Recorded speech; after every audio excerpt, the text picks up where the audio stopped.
Assalamualaikum warahmatullahi wabarakatuh. Teman-teman kelas 6, karena materi kita sudah selesai, kali ini kita akan mengulang materi kembali. PPKN tema 7 tentang penerapan nilai-nilai Pancasila dalam kehidupan sehari-hari. Apa yang dimaksud dengan kepemimpinan? Kepemimpinan atau pemimpin itu adalah orang yang diberi kepercayaan untuk mengatur sesuatu dengan bijak serta bertanggung jawab. Contohnya, seorang ayah memimpin keluarganya di rumah. Tanggung jawab ayah sebagai pemimpin keluarga harus memberi contoh yang baik, membiayai kehidupan keluarganya, menyekolahkan anak-anaknya, dan lain sebagainya. Lalu apa keterkaitan nilai-nilai Pancasila dengan kepemimpinan? Pancasila itu sebagai pandangan hidup kehidupan masyarakat dan bangsa. Seorang pemimpin akan berhasil dalam memimpin jika dapat memaknai dan menerapkan nilai-nilai Pancasila dalam kepemimpinannya. Tugas seorang pemimpin yang pertama mengatur anggotanya, yang kedua menyatukan seluruh anggota dalam mencapai tujuan bersama, yang ketiga memandu menyelesaikan masalah yang terjadi dalam organisasi atau kelompok. Nah, berikut ini ada nilai-nilai sila pertama dalam Pancasila.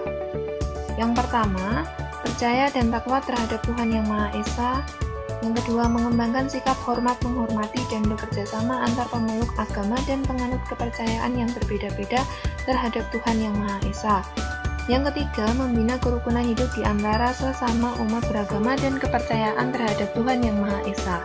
Yang keempat, agama dan kepercayaan terhadap Tuhan Yang Maha Esa adalah masalah yang menyangkut hubungan pribadi manusia dengan Tuhan Yang Maha Esa. Yang kelima, mengembangkan sikap saling menghormati kebebasan menjalankan ibadah sesuai agama dan kepercayaan masing-masing. Yang keenam, tidak memaksakan suatu agama dan kepercayaan terhadap Tuhan Yang Maha Esa kepada orang lain. Nah, selanjutnya ini adalah contoh kisah penerapan sila pertama. Pak Erwin itu adalah Ketua RT 03 di Dusun Rejo. Selama kepemimpinannya, beliau telah berhasil meningkatkan kualitas kehidupan beragama di RT 03 melalui berbagai kegiatan yang dilaksanakan atas instruksi Pak Erwin, seperti memperbaiki rumah ibadah dan memperbarui berbagai fasilitas untuk meningkatkan semangat para pemeluk agama dalam beribadah. Pak Erwin juga memberikan keteladanan bagi warganya dalam kehidupan beragama seperti beribadah secara tekun dan memberikan kesempatan bagi pemeluk agama lain untuk beribadah. Di samping itu, Pak Erwin juga selalu mengajak warganya untuk menjaga persatuan di antara umat beragama.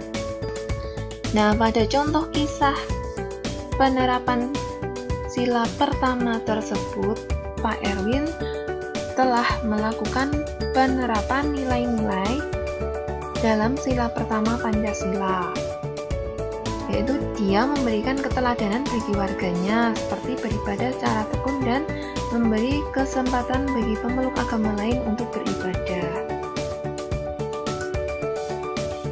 Selanjutnya, nilai-nilai sila kedua Pancasila. Yang pertama, mengakui dan memperlakukan manusia sesuai dengan harkat dan martabatnya sebagai makhluk Tuhan Yang Maha Esa. Yang kedua, mengakui persamaan derajat, persamaan hak, serta kewajiban setiap manusia tanpa membeda-bedakan suku, keturunan, agama, kepercayaan, jenis kelamin, kedudukan sosial, dan warna kulit. Yang ketiga, mengembangkan sikap saling mencintai sesama manusia. Yang keempat, mengembangkan sikap saling tenggang rasa dan tepo seliro. Yang kelima, mengembangkan sikap tidak semena-mena terhadap orang lain. Yang keenam, menjunjung tinggi nilai-nilai kemanusiaan. Yang ketujuh, gemar melakukan kegiatan kemanusiaan. Yang kedelapan, berani membela kebenaran dan keadilan. Yang kesembilan, mengembangkan sikap saling menghormati dan bekerja sama dengan bangsa lain. Nah, berikut ini adalah contoh kisah penerapan sila kedua. Pekerjaan yang diemban oleh Dr. Wahyu Fitriana bukanlah pekerjaan yang ringan. Ia pernah melewati hutan belantara pada malam hari dengan diiringi hujan yang lebat, tetapi pulang dengan tangan hampa karena pasiennya tidak mampu membayar. Ia juga sering menerima bayaran bukan dalam bentuk uang, melainkan dalam bentuk bahan makanan. Meski menghadapi berbagai kesulitan, Dr. Wahyu tetap ikhlas dalam menjalankan tugasnya. Ia merasa bahwa menolong masyarakat yang sedang mengalami masalah kesehatan merupakan kewajibannya sebagai seorang dokter. Nah, dari contoh kisah tersebut, Dr. Wahyu telah melakukan penerapan nilai-nilai sila kedua, yaitu dengan berperi kemanusiaan terhadap orang lain. Jadi walaupun dia melakukan pengobatan tanpa dibayar, tetapi Dr. Wahyu tetap ikhlas dalam menjalankan tugasnya, karena ia merasa harus menolong masyarakat yang sedang mengalami masalah kesehatan.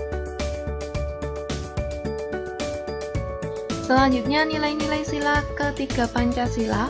Yang pertama, sanggup dan rela berkorban untuk kepentingan bangsa dan negara apabila diperlukan. Yang kedua, mengembangkan rasa cinta kepada tanah air dan bangsa.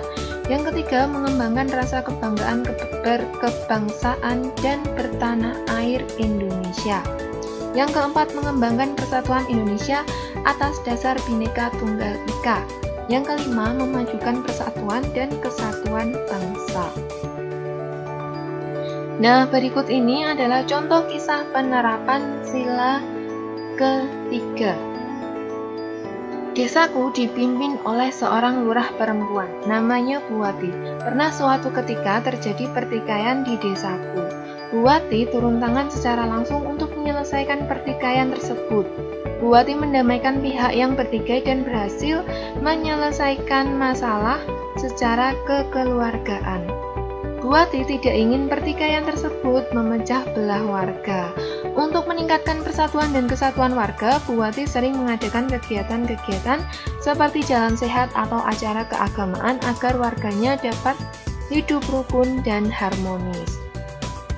Nah, dari kisah tersebut, Bu Wati sebagai pemimpin di desa itu telah menerapkan nilai-nilai dalam sila ketiga Pancasila, yaitu dia berusaha untuk mendamaikan warganya yang sedang bertikai supaya tidak memecah belah hubungan antar warga, serta usahanya dalam meningkatkan persatuan dan kesatuan warga.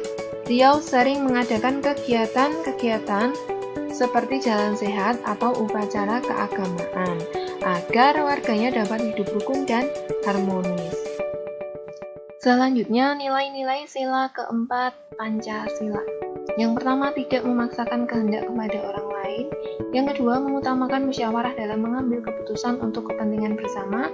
Yang ketiga, musyawarah untuk mencapai mufakat diliputi oleh semangat kekeluargaan. Yang keempat, menghormati dan menjunjung tinggi setiap keputusan yang dicapai sebagai hasil musyawarah. Yang kelima, dengan itikat baik dan rasa tanggung jawab menerima dan melaksanakan hasil keputusan musyawarah. Yang keenam, di dalam musyawarah diutamakan kepentingan bersama di atas kepentingan pribadi dan golongan.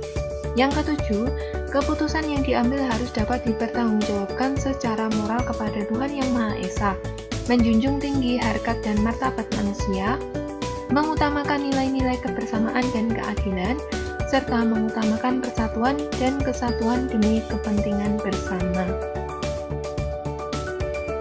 Nah, berikut adalah contoh kisah penerapan nilai-nilai sila keempat Pancasila. Pak Herman adalah seorang kepala sekolah di sebuah desa.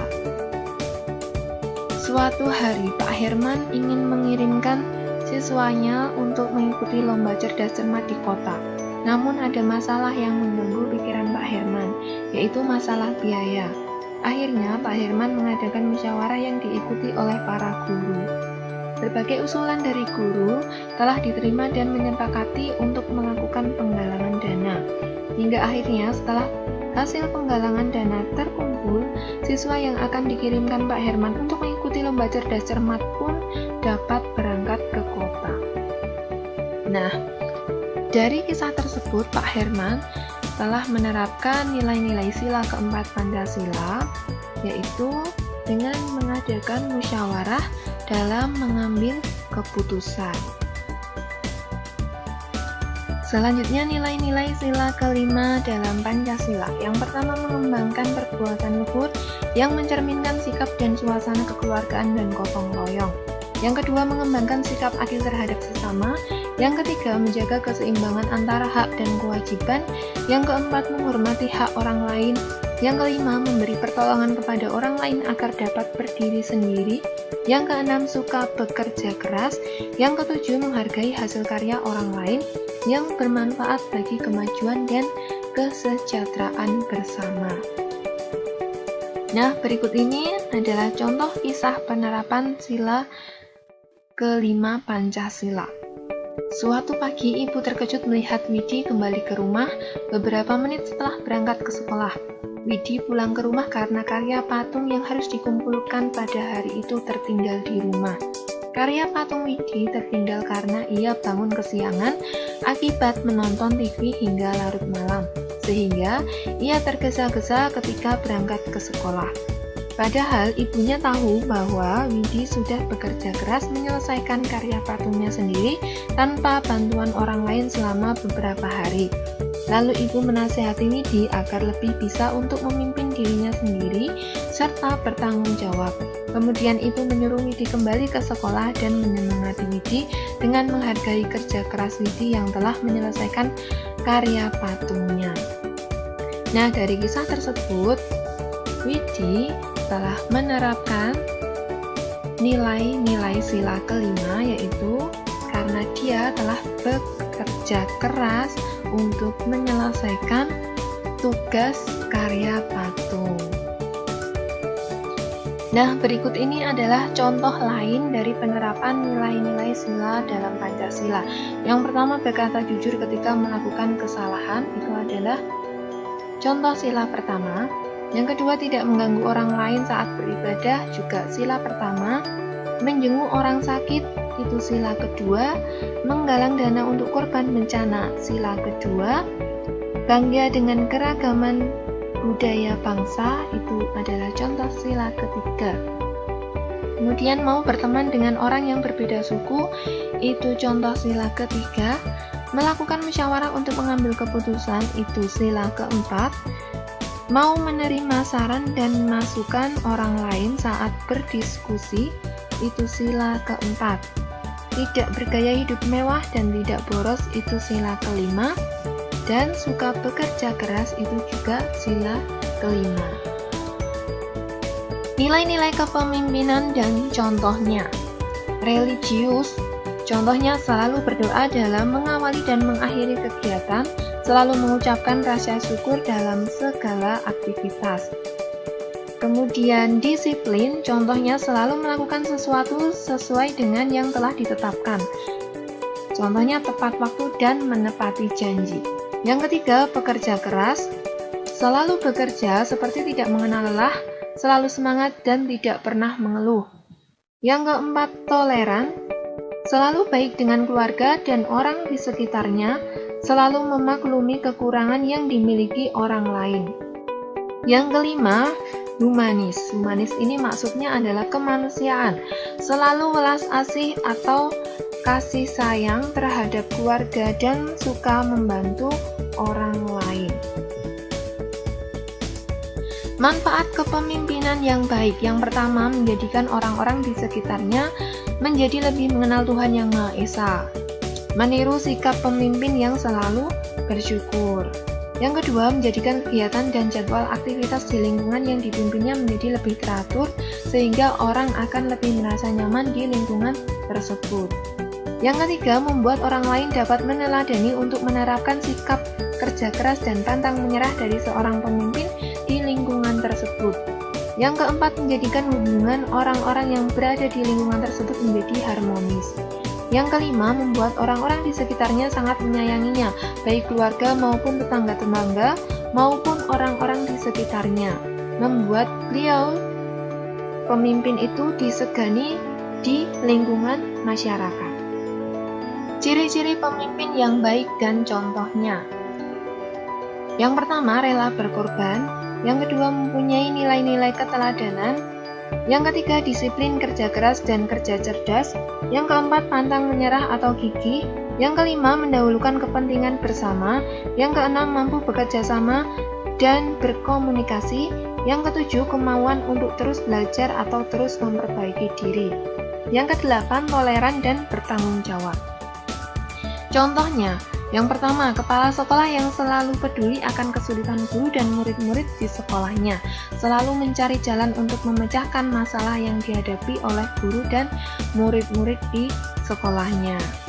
Contoh yang kedua, seorang ketua RT yang sabar mendengarkan keluhan warganya yang kemudian melakukan musyawarah bersama, berusaha mengambil keputusan yang baik dengan mengutamakan kepentingan warganya daripada kepentingan pribadi. Mengembangkan sikap kepemimpinan. Nah, kalian sebagai siswa harus dari sekarang belajar untuk mengembangkan sikap kepemimpinan. Caranya yang pertama, bertanggung jawab saat melaksanakan tugas. Yang kedua, bekerja sama dengan baik bersama orang lain. Yang ketiga, mementingkan kepentingan bersama daripada kepentingan pribadi. Yang keempat, berlatih bijaksana dalam mengambil keputusan. Manfaatnya, itu yang pertama menjadi orang yang bertanggung jawab. Yang kedua, menjadi lebih disiplin. Yang ketiga, memiliki kepedulian yang tinggi.